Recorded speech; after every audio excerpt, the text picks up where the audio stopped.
Test. Alors, merci de vous installer. On démarre un petit peu en retard.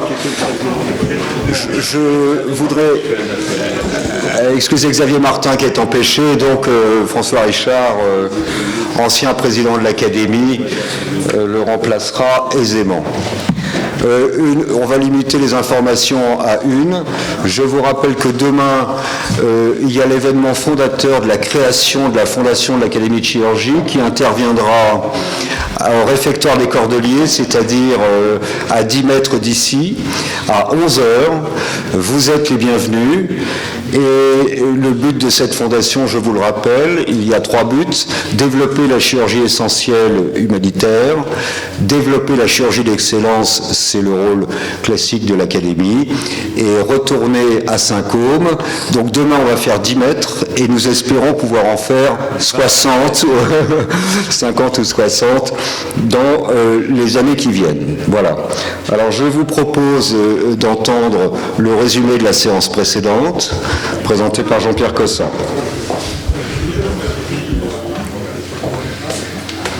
Bien, bonjour à tous. Le mercredi dernier, nous avons parlé de chirurgie hépatique et la première communication était faite par Émilie Grégoire et concernait l'épargne parenchymateuse au cours des résections des lésions malignes du foie. En fait, cette épargne, cette philosophie d'épargne digestive concerne essentiellement la chirurgie des métastases et vient en contrepoint de l'évolution récente des idées qui prônaient plutôt des hépatectomies de plus en plus larges. L'idée étant aujourd'hui, en fait, en se focalisant sur le traitement de ces métastases, d'épargner au maximum le parenchyme sain, en diminuant ainsi la morbimortalité post-opératoire, en évitant la stimulation de la croissance tumorale de la maladie microscopique et en autorisant bien sûr des résections itératives.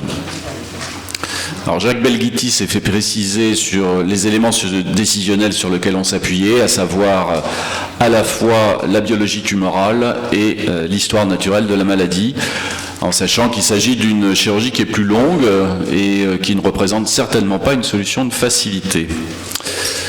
Henri Bismuth a rappelé que cette chirurgie d'épargne, en fait, était née dans son concept avec la chirurgie segmentaire dans les années 80 et qu'elle se développait parce que la chimiothérapie apportait un gage de confiance supplémentaire dans la possibilité de faire une chirurgie limitée aux métastases. Shadi Saloum et Shetana Slim, nous ont ensuite parlé de célioscopie et de robots en matière de chirurgie hépatique.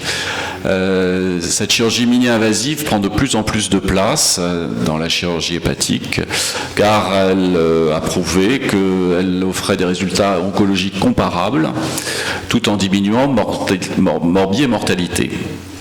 Ces écueils sont bien sûr la difficulté de maîtrise chirurgicale, le contrôle vasculaire et la qualité des marges de résection.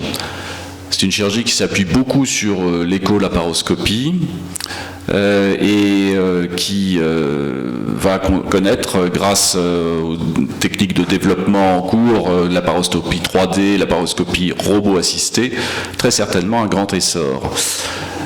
Son principal écueil, c'est le risque d'embolie gazeuse qu'il ne faut pas minimiser. Il est actuellement chiffré à 4,5% et il est notamment imputé à l'usage d'insufflateurs à pression constante. Il faut noter en revanche que la double console que l'on a à disposition dans la pratique du robot permet de faciliter énormément l'enseignement de cette chirurgie. Ces limites aujourd'hui, finalement, ce sont les grosses tumeurs où la mobilisation du foie est difficile ou les nécessités d'exclusion hépatique. Jacques Belghiti rappelait quand même que l'on parle plus de technique et de chirurgie que de résultats. Et il faut prendre en considération l'exemple récent de la chirurgie du carcinologique du col de l'utérus qui actuellement fait poser des doutes sur la qualité de la stérilisation tumorale lors de sa conduite célioscopique. Hubert Joannet s'est fait préciser un point technique. On travaille à une pression qui est la pression habituelle de 12 voire 14 mm de mercure en cas de risque hémorragique. Il faut donc faire attention au risque d'embolie gazeuse. Maxime Renaud, ensuite radiologue, a défendu la position du radiologue dans la détermination, la prédiction des difficultés de la chirurgie hépatique. Cette chirurgie est en effet, un travail de phare, je l'ai montré, pas uniquement construite sur l'intuition du chirurgien, même si on aurait à cœur de le penser. Les outils paracliniques, et notamment les outils d'imagerie moderne, prennent de plus en plus de place, et ce, à toutes les étapes de la prise en charge du patient, dans la planification, dans le guidage, dans le suivi. Ils offrent aujourd'hui une précision d'image millimétrique, une précision instantanée et une précision contrastée, c'est-à-dire en analyse des tissus avoisinants.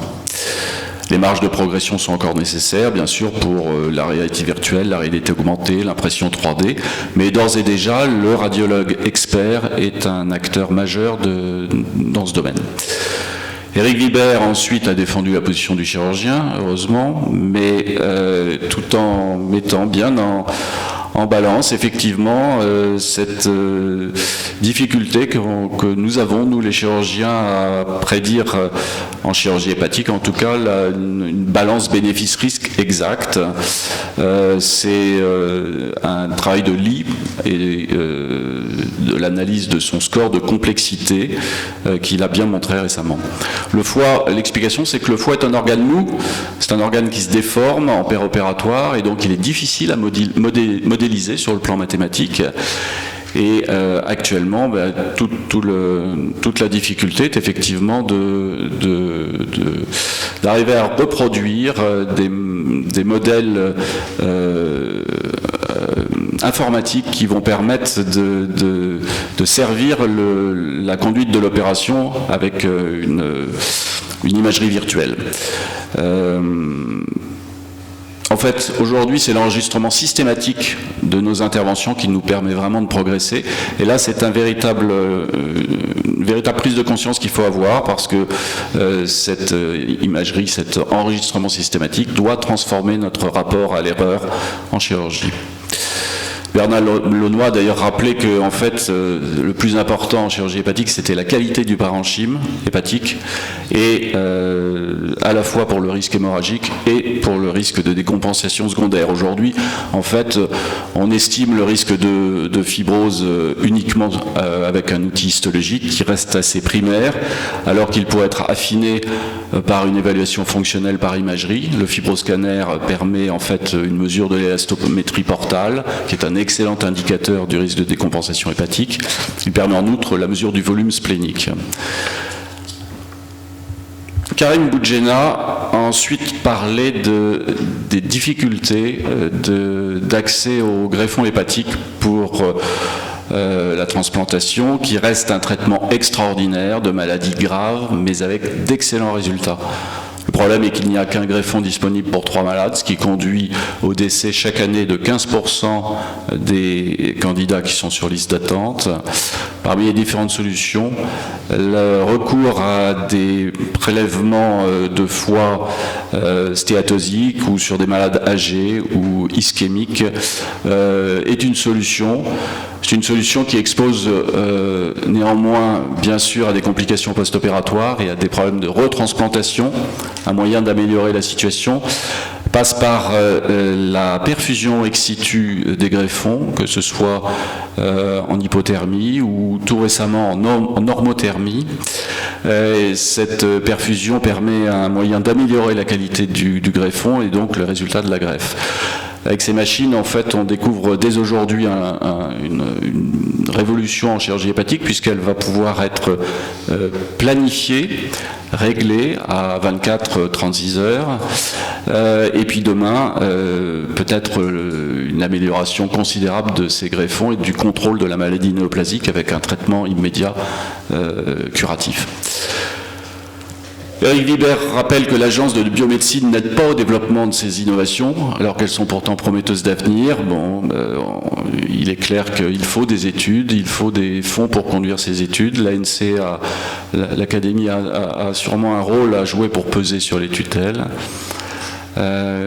Ces machines sont d'ores et déjà transportables, mais elles vont bien sûr devenir de plus en plus miniaturisables et très certainement elles serviront au mieux la réorganisation de la transplantation en France, qui demain passera par des équipes dédiées, régionales, recentralisées. Je vous remercie.